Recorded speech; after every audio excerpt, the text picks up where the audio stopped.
Families are now the backbone of elder care in America.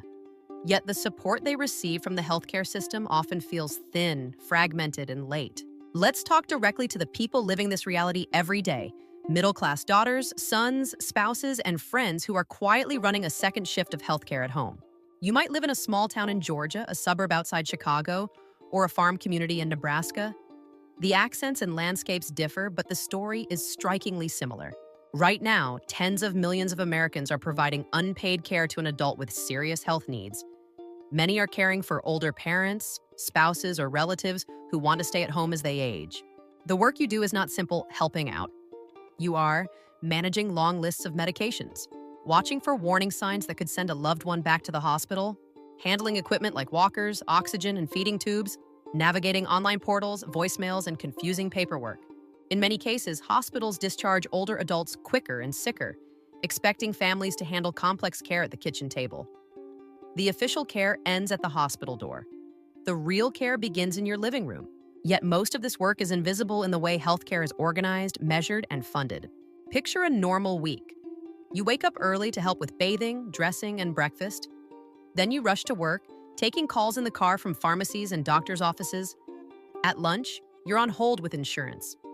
After work, you drive to appointments, pick up prescriptions, and handle dinner. Late at night, you refill pill boxes, pay bills, and clean up. There are no weekends off, no guaranteed backup. Over time, the strain adds up. Your own health starts to suffer. Sleep gets shorter and lighter. Stress becomes a background noise you can't turn off.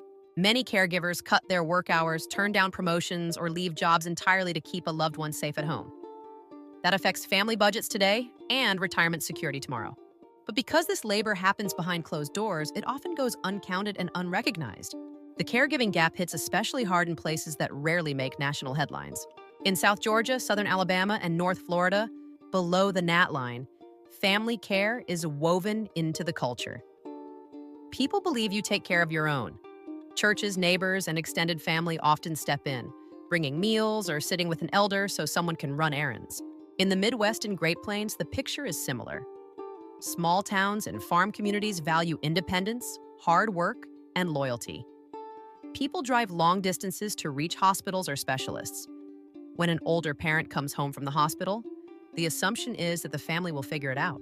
But here is the reality. Rural areas often have fewer home-based services, fewer specialists, and more hospital closures. Public programs can be confusing, have long wait lists, or simply not exist in your county.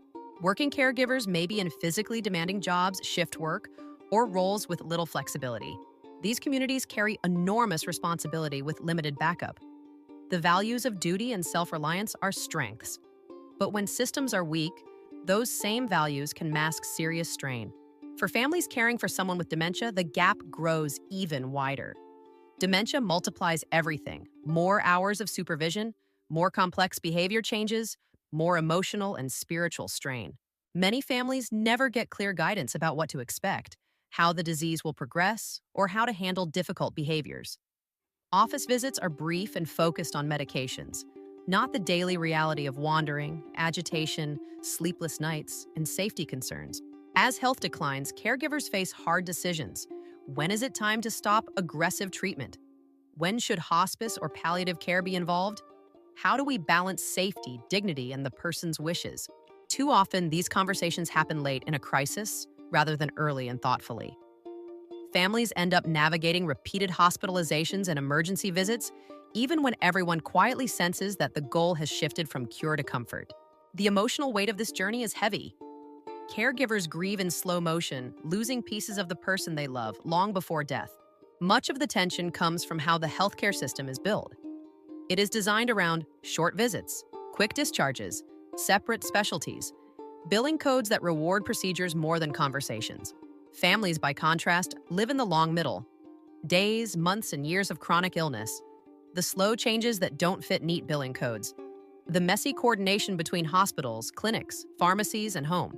At key transition points, like hospital discharge, families often receive stacks of papers, rushed explanations, and a list of follow-up appointments. What they rarely receive is structured, hands-on training in the tasks they'll have to do later alone. In practice, family members become care coordinators, medication managers, advocates, crisis responders, but they are rarely treated as full members of the care team. This is not just a compassion issue, it's a quality and safety issue. When caregivers are unprepared or overwhelmed, risks rise. Medication errors, preventable complications, avoidable readmissions, and burnout. The good news, this gap is not inevitable. It is the result of choices, and choices can change. Imagine a different approach where families are seen as essential partners instead of invisible labor. That would mean every clinic and hospital routinely asks, who is the main caregiver? And how are they coping? Caregivers receive practical training, not just pamphlets, step-by-step guidance, demonstrations, and a chance to practice tasks before going home. Care plans are written in plain language with clear next steps and realistic expectations. Beyond the clinic walls, it would mean employers building flexible work options, leave, and understanding for caregivers.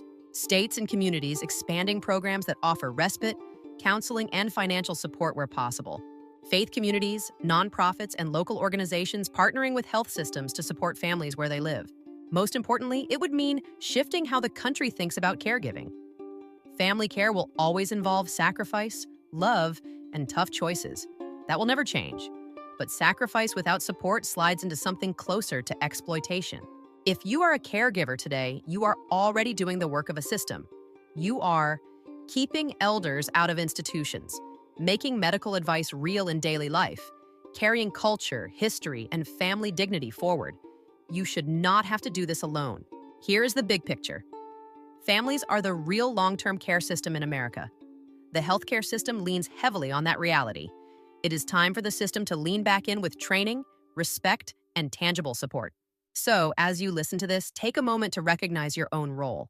You are not just a husband, wife, daughter, son, or friend. You are the backbone of elder care. The real question for our country is no longer, will families keep caring? They already are. The real question is, will we build a system that cares for caregivers with the same seriousness that caregivers care for their loved ones?